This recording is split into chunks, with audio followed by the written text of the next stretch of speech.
na natin apelido ni na Castro. Castro na. Casto. So, bakit daw isinisisi kay Pangulong Marcos yung nangyari daw insidente kay Kong Pulong Duterte? Oo, doon daw sa lalaking muntik ng saksakin ni Pulong Duterte. Alam mo, Auntie Claire, wala pong nagsasabing isinisisi dahil yung pagkakataon na ho yun, matagal na ho yun nangyari. At nakausap na po at naging maayos na po yung problema nyo. Ginagawa nyo lang talaga ng issue si Congressman Pulong Duterte para makahalal yung mga bataan ni Marcos Jr. dyan sa Davao. Tigil-tigilan nyo kami ng hinayupakan nyo, ha? Oo, magtutulog kang hinayupak ka. Masyado nang nalulusaw yung utak mo. So ito po, panoorin po natin latest update kay Pangulong Duterte. Pasok. Okay man siya. Medyo namayat kamay mo itong ambagan ng taon. No, magyapon. Normal massage. Kaya ito kapatid. Siya likod na karon. Likod. O gusto niyo ipabot sa mga Pilipino na don't worry daw about him because he was born to sacrifice. So sa mula pa daw sa umpisa para sa taong bayan yung sakripisyo. Sir, hindi pa kumakain si dating Pangulo, sir? Gakaon siya pero karon medyo namayat. Kita na ko namayat. Ito akong isugyan na tawag daghan. Sir, kumusta yung medical, sir? Kompleto yung Okay tambal? naman siya. Healthy siya. Okay na siya. Pero namayat lang. Kaya murag hinay. Stress siguro, sir. Dito na wala siya. Bisag ako siguro na ako diya sulod. Kung laki. 55 days na po ba ya, ha? It's too much. Wala pa pa. Wala. Sir, ano sa imong message para sa mga kababayan nato na nagsuporta sa imuha actually? Sa currently, sir, ang PDP laban na sila'y gibuhat na murag political gathering. Salamat kayo sa mga Pilipino, labi na sa mga Dagawin yung nagsuporta sa ako. Hantod karon, salamat sa inyong pagsalig.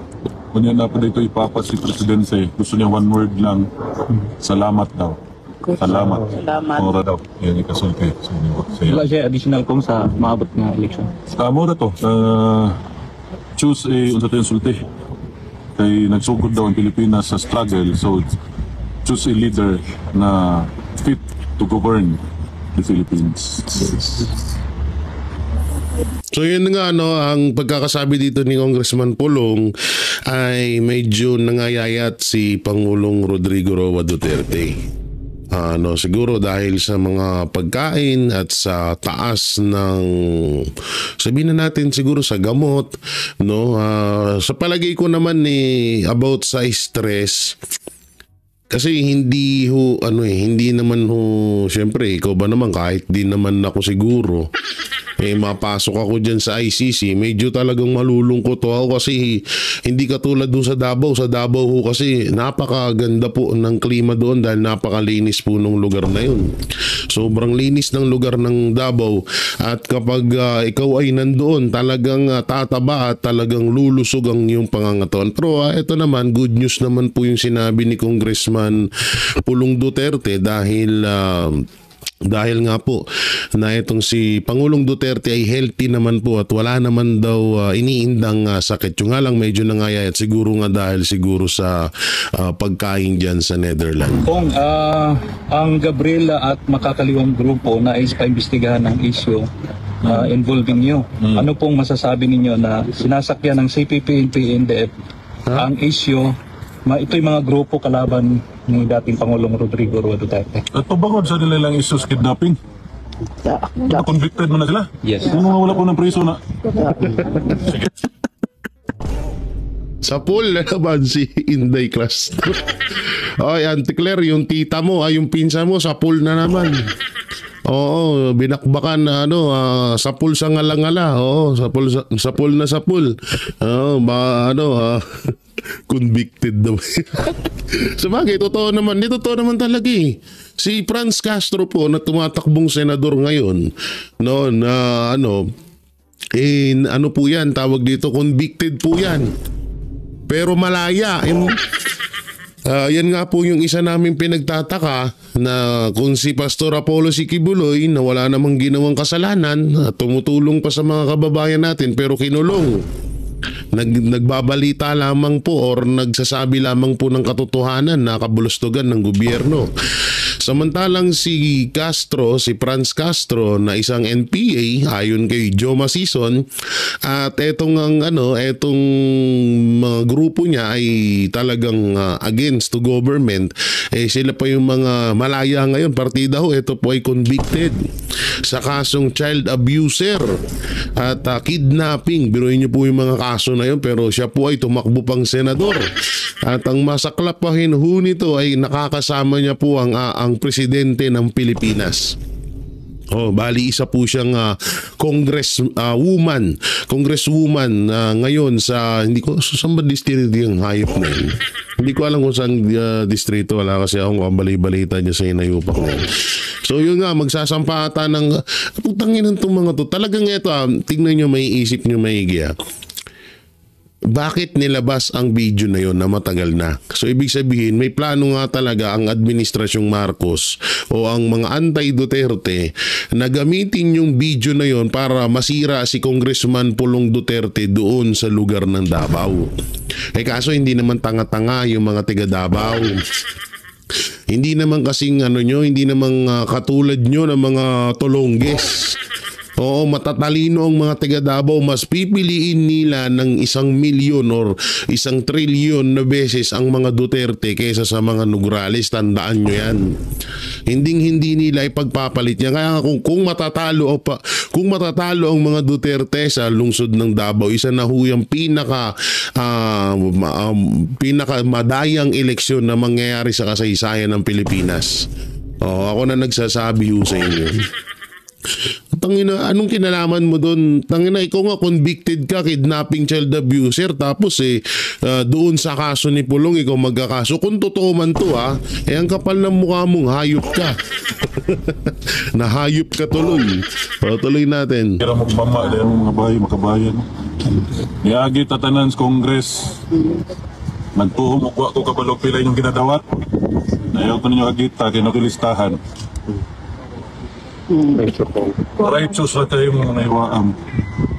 Mga panuha, pila ka bata ang namatay tungod ninyo. Based on hearsay sa inyo na pagkasuhan. Anak ko yung ito. Kung sa tambayan. Salamat kayo sa inyong suporta kang presidente, sa akong igsoon kay BP Inday, ug sa among pamilya. Daghang kayo salamat. Pangayoon na po namo nga padayon ang pag-ampok para sa health sa among amahan. Salamat. Yan so yun nga narinig ho natin doon yung planong pagkaso ni Castro at yung kalusugan ni Pangulong Duterte. Pero ayun nga po, maraming salamat dahil yan sa patuloy na panalangin nyo kay Pangulong Duterte. So dito naman tayo sa isang balita. Sana yun, ito yung kay sino ba tong inayupak na to? Yan, si Boying Remulla, ang isa sa mga aso ni Martin Romualdez at ni Marcos Jr. So ito, panoorin ho natin. Comment na po. Submit your activity. Ano pong mangyayari? Sasagot ka. We will answer. Sir, ano po yung lalamanin nitong sagot? Sasagutin namin yung bawat issue na nilabas doon. Na everything that happened was within legal bounds. Lahat naman yan according to law. Kaya it's actually the complaint itself. Parang na-weirdan ako kasi hindi naman committee report. But why the haste? Why not wait for the committee report? Kasi that's a committee investigation. What was contained was a chairman's report. So that's a little strange. But anyway, we'll answer it.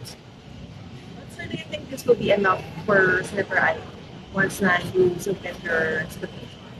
Pagtapos ng eleksyon, tama na yun. Kasi parang in-aid lang yaman. Parang gusto lang talaga makakuha ng publicity tungkol sa eleksyon. Wala tayo magagawa.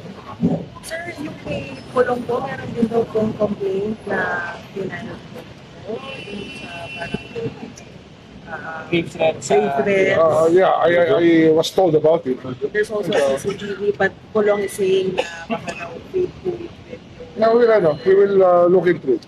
We'll let the prosecutors handle it. Hindi naman ako nag-dictate ng gagawin ng prosecutor. We give enough leeway and very transparent ang process dito sa DOJ. Sir, on Friday po si VP Sara is scheduled for a PI dito po sa DOJ.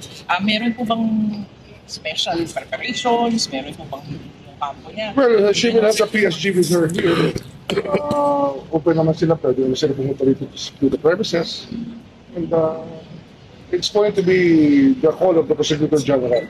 Hindi po ako nag-handle ng preliminary investigation. Sir Anson Ke, meron po pa tayong update?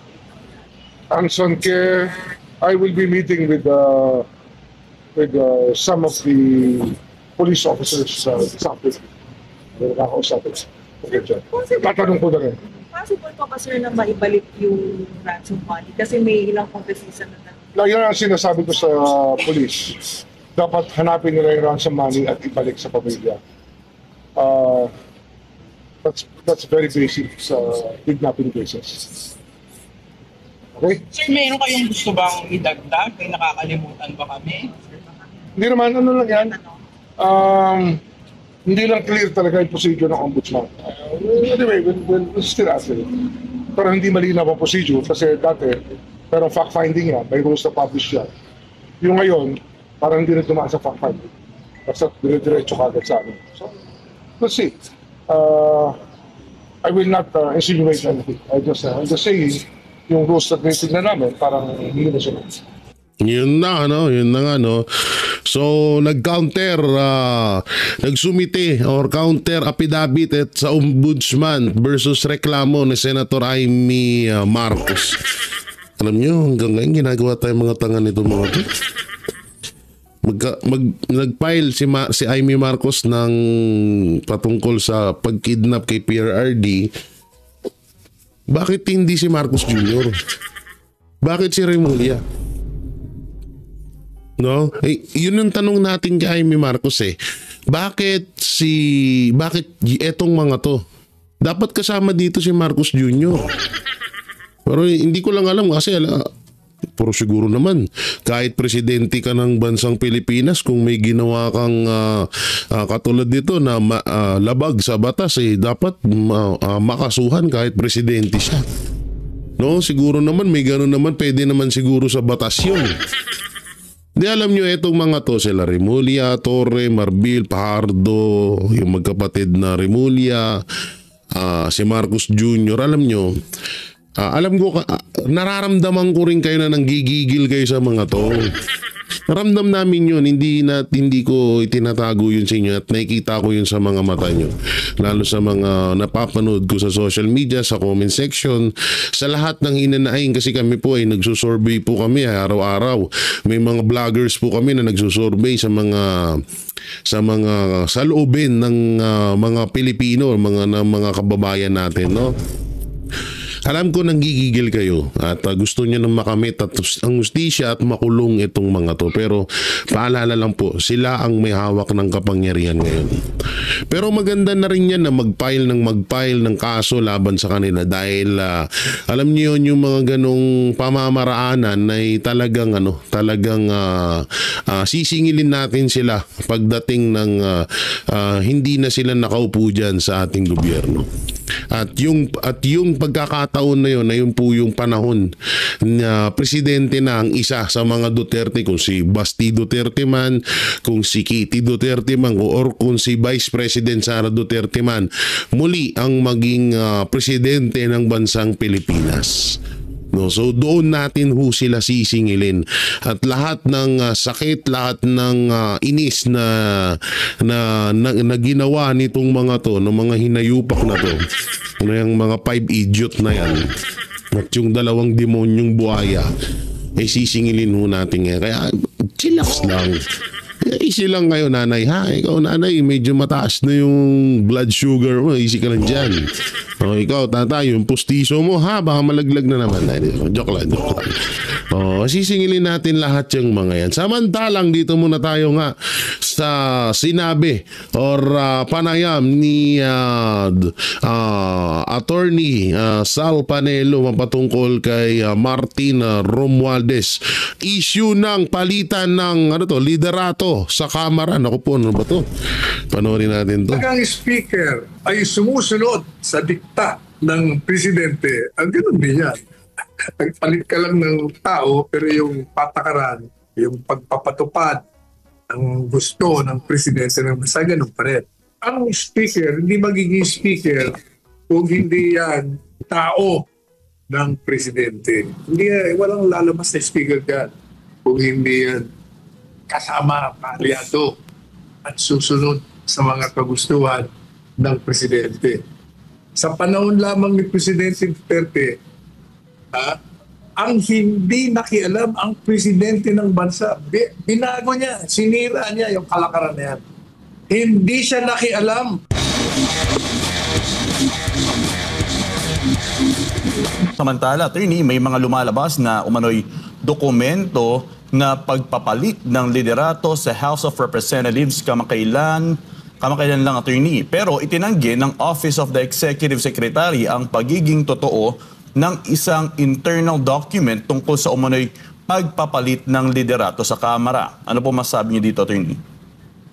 Well, alam po ninyo, regardless kahit sino speaker dyan, pag ang speaker ay sumusunod sa dikta ng presidente, ang ganun din yan. Nagpalit ka lang ng tao, pero yung patakaran, yung pagpapatupad ang gusto ng presidente ng bansa, ganun pa rin. Kung magpapalit ka, kailangan yung hindi sumusunod sa kagustuhan, sa utos. Sa ngayon, kalakaran talaga dito sa ating bansa, ang speaker, hindi magiging speaker kung hindi yan tao ng presidente. Hindi, walang lalabas na speaker dyan kung hindi yan kasama, aliado at susunod sa mga kagustuhan ng presidente. So ibig sabihin kung totoo man na umalis na or bumitaw or nagbitiw or magpapalit ng speaker diyan sa Kamara, useless pa rin pala. Kung susunod pa rin pala kay Pangulong Marcos at kay Martin Romualdez. So parang si ano pala to? Parang kay Saldico. Oo, umalis si Saldico, pinalit si Kimbo. Pero ganun pa rin ang nangyayari, di ba? So ganun ang kalakaran dito ngayon. So ngayon, si Martin Romualdez naman, ang ginawa naman ni Martin Romualdez, eto nga, parang di umano'y umalis siya at magpapalit ng panibagong House Speaker. Tapos ang ipapalit, kaalyado din nila, di wala din yan. Talagang mga inayupang na to. Alam nyo ito kaya hindi ito manalo-nalo bilang presidente or mas mataas pa. Ang tagal-tagal na Martin Romualdez, ewan ko kung tumakbo bang senator to, pero ang pagkakalam ko talagang laging bagsak to noon pa. Sa totoo nga lang, kung hindi lang nilaglag ng COMELEC yung kalaban nito dyan sa Tacloban, baka matalo na nga ito. Hindi, alam nyo, ang hirap kasi dito sa mga taong to, kahit anong tago nila sa tunay na ugali nila, nabubunyag pa rin talaga Nabubunyag yung pagiging korap, nabubunyag yung pagiging talagang gahaman nila sa kapangyarihan. Lahat nabubunyag kahit anong gawin tago nila. Katulad na lang yan. Bakit nga ba nabubunyag? Isipin nyo na lang ang tagal-tagal na nilang nanunungkulan bilang congressman dyan sa Tacloban, pero may pinagbago ba ang Tacloban? Ni ultimong palengke dyan butas-butas. Butas-butas yung bubong. Kasing butas-butas ng mukha ni Chis Escudero. Diba? So doon pa lang doon mo makikita ng isang leader sa isang lugar ay korap dahil nga ultimong napakasimple lang naman na project hindi pa nila magawa. Yung palengke nila pang 19 kopong-kopong pa. Hindi ko po nilalait ang syudad ng Tacloban. Sinasabi ko ito dahil gusto ko pong mabago na. Gusto kong maging maganda ang lugar or ang palengke. Kahit palengke man lang dyan sa lugar ng Tacloban. Lugar ng Leyte kung saan yung nasasakupan nitong mga Romualdez. Pero inyo, di ba, napanood nyo yung video na yung palengke, may bubong tapos yung nasa baba may mga trapal, nakapayong yung mga namimili. So nakita, punta nga kayo ng Davao, eto na lang, punta kayo ng Taguig. Palengke namin, ang ganda. Yung palengke, ang linis, tapos sa taas, cover court. Cool court, ha? Hindi bato, kundi sa kahoy na ano ang tawag dun sa sa parang pang PBA po or tabla kung tawagin ng court dito. Ganun dapat, 'di ba? Ngayon, paano mo masabi na hindi ka corrupt kung yung napakasimple na project hindi mo magawa ng paraan?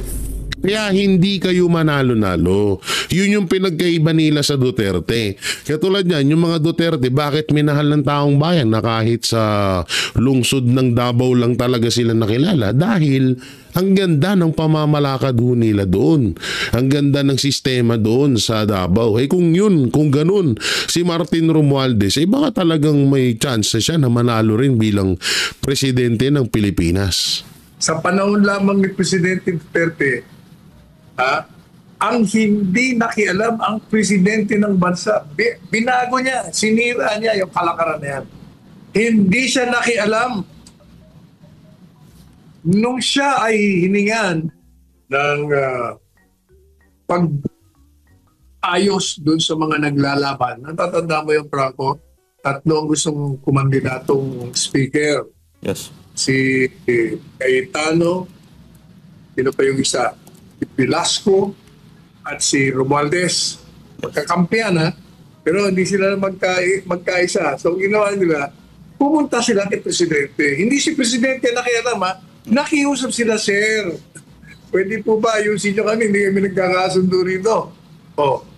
Sige. Hindi sabi naman ng Presidente, since kayo naman lumapit sa akin, hindi naman ako nakikialam dyan. Bakit di nyo lang pagkatian, power sharing na lang kayo? Kaya nagkasundo si Velasco, si Cayetano, na-itsapwera si Martin Romualdez. Kaya ngayon bakit si Martin Romualdez ay speaker. Kaya sunod sila sa kanya lahat. Yan ang nangyari. Pero kahit napalitan mo ngayon si Martin, kahit sinong pumalit dyan, maliban lang kung ipalit mo dyan, hindi naman mangyari ang isang oposisyon o kaya yung sa kaliwa, palaging sunod-sunuran yan sa presidente. Kung hindi yan mananatiling nakaupo dyan. So ibig sabihin pala, noon pala, etong si Martin Romualdez naitsapwera din. Naitsapwera talaga pala noon. Dahil dito sa sa pagiging congressman. Naitsapwera din pala yung si Raul. Pasensya na kayo, sinisipon tayo. Ito na po yung video ni Vice President Sara Duterte. Ito yung banat niya dito sa mga ulupong na mga congressman, Ito yan, sila Adyong, si Ortega, isa to sa mga tos ngayon. Ito ang hirap dito sa mga to, Banat ng banat kayo sa mga Duterte. Tapos pag binanatan namin kayo, nag-iiyakan kayo, mga hinayupak kayo. Ito, panoorin natin. Walang karapatang magsalita tungkol sa dignidad at disente. Yan ang matinding banat ni Vice President Sara Duterte kina Representative Zia Alonto Adjong at Deputy Majority Leader Paulo Ortega na tinawag niya ring produkto ng warlordism. Si Jason Rubrico magbabalita. Hindi pinalampas ni Vice President Sara Duterte ang panawagan ni Lanao del Sur Representative Zia Alonto Adjong na itigil na niya ang umano'y shame campaign at ibalik ang disente, marangal at makataong diskurso sa politika. Ayon kay VP Sara, walang karapatan si Adjong na magsalita tungkol sa dignidad, pagiging disente at pagkakaroon ng magandang asal dahil... Wait lang. Tangina, ano yan? Kayo lang pwedeng magsalita ng ganyan? Pero yung Vice President Sara yung Vice President, yung ibang tao bawal magsalita. Kayo unang-una, kayo panay press con kayo laban sa mga Duterte, laban kay Vice President Sara Duterte, na kayo ganito, kayo ganyan. Tapos nung si Vice President Sara Duterte habang nangangampanya, may mga inilalakad siyang baho ng mga congressman. sa mga lugar-lugar. Ngayon, sisitahin nyo na itigil na. Natatakot ang mga yudipunggol. Natatakot ang mga putang ina. Natatakot ang mga hayop. Takot kayo, no? Oo, kasi tangina mo, hindi talaga kayo mananalo sa mga distrito nyo. Kaya...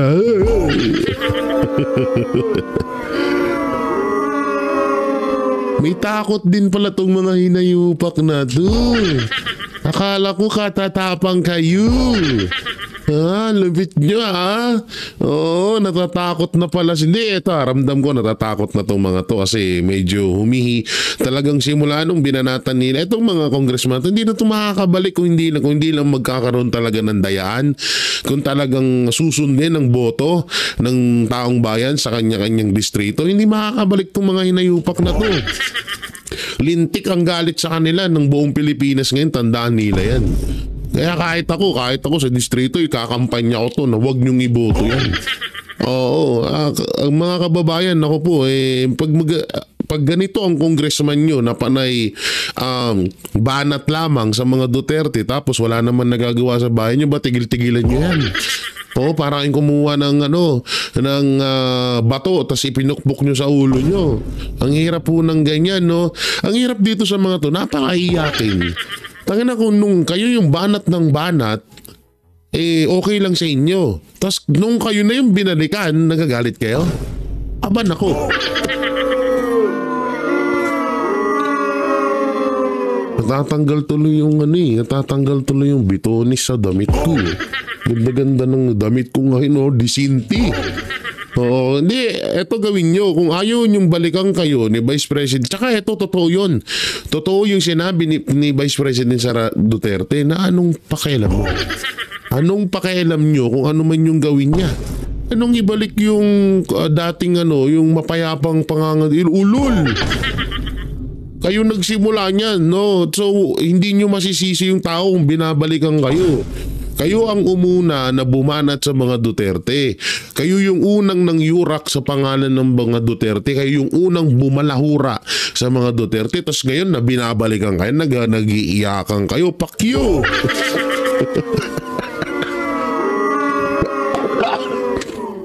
Iisipon ako sa inyo Itong mga to, napaka babalat sibuyas. Nung kayo binalikan, nag-iiyakan kayo. Kulit mo Uy, bakit nawala? Ay, ito pala. Indisente at pagkakaroon ng magandang asal dahil ayon sa kanya, ang mambabatas ay produkto ng warlordism sa Mindanao. Si Adjong Manggod, produkto Manggod niya siya sa warlordism nato diri sa Mindanao. So I don't think he is the proper person to talk about decency, dignity, and civility. Kay ang iyahang pagdaog din sa Lanao tungod na sa grip sa ilahang dynasty. Ang tinutukoy ni VP Sara na warlordism ay isang sistemang pamumuno kung saan hawak ng ilang makapangyarihang angkan ang kontrol sa politika gamit ang impluwensya, armas at dominasyon sa seguridad sa lokal na pamahalaan. Hindi rin nakaligtas sa patutsada ni VP Sara si House Deputy Majority Leader Paulo Ortega matapos nitong questionin ang umano'y pananahimik ng Vice Presidente sa gitna ng mga illegal na aktibidad ng China sa San Diego bahagi ng West Philippine Sea. Kani si Puan, isa po ni si Ortega, mura po ni siya og si Adyong. Produkto sa warlord. Si Ortega, maupod na siya si Adyong. Produkto sa warlordism. Tingi sa ato ang nasod. So, ang ngayon niya nga mo-adapt po o deafening silence. Kaya siya ikasunod mo abli sa iyang Sinagot din ng bise ang sinabi ni Ortega na tila mas aktibo daw siya sa pagbatiko sa mga kaalyado ng administrasyon kaysa sa pagtindig laban sa mga kilos ng China sa loob ng teritoryo ng Pilipinas. Yun basag ka ngayon. Galit na naman to si Ortega. Abangan ho natin presko nila ng mga congressman Uusok ang mga pet dito. Ako nasabi sa inyo. Iginit ng pangalawa. Walang karapatang magsalita tungkol sa Deafening silence. Kaya wa siya katungod mo abli sa iyang Sinagot din ng bise ang sinabi ni Ortega na tila mas aktibo daw siya sa pagbatiko sa mga kaalyado ng administrasyon kaysa sa pagtindig laban sa mga kilos ng China sa loob ng teritoryo ng Pilipinas. Iginit ng pangalawang Pangulo na malinaw naman ang kanyang paninindigan. So,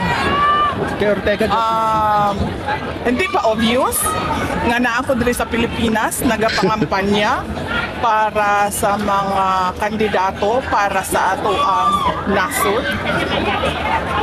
So, of course, I am pro-Philippines and nothing else. Binigyang diin pa ni VP Sara na hindi dapat ibaling ang issue sa China dahil mas mahalagang pag-usapan ang mga napapako umanong pangako ng ilang kandidato, partikular na ang 20 pesos na kada kilo ng bigas. Of course, kung ngano atakihon man ako ang China sa ato ang kampanya diri sa Pilipinas. Nga ang problema nato diri ang kawalan ng pagtutupad ng mga pangako sama na sa 20 ang bugas. Ayaw, don't change the topic, boy. Don't change the topic, boy. Alam niyo yung mga ganitong ngitian ni Vice President Sara Duterte, puta, katakutan niyo to. Don't change the topic, boy. Ang lupit mo, VP Sara, palakpakan.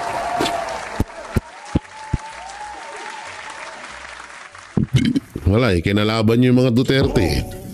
Kasalanan niyo yan. Kung hindi nyo kinalaban mga Duterte, baka matagal-tagal pa sana ang karir nyo sa pagiging congressman. Eh wala, problema dito kasi bayot din yung isa. Ay, sorry. Oh, hindi ako, alam nyo siya yung mga yung ibang congressman yan. Napanaginipan ko din yan eh. Ito na naman tayo sa panaginip portion. Di alam nyo yung ibang mga congressman yan. Kasi ang pagkakakilala natin sa ibang mga congressman, mga babaero, mga maraming kabit, mga laging nasa mga high-end bar.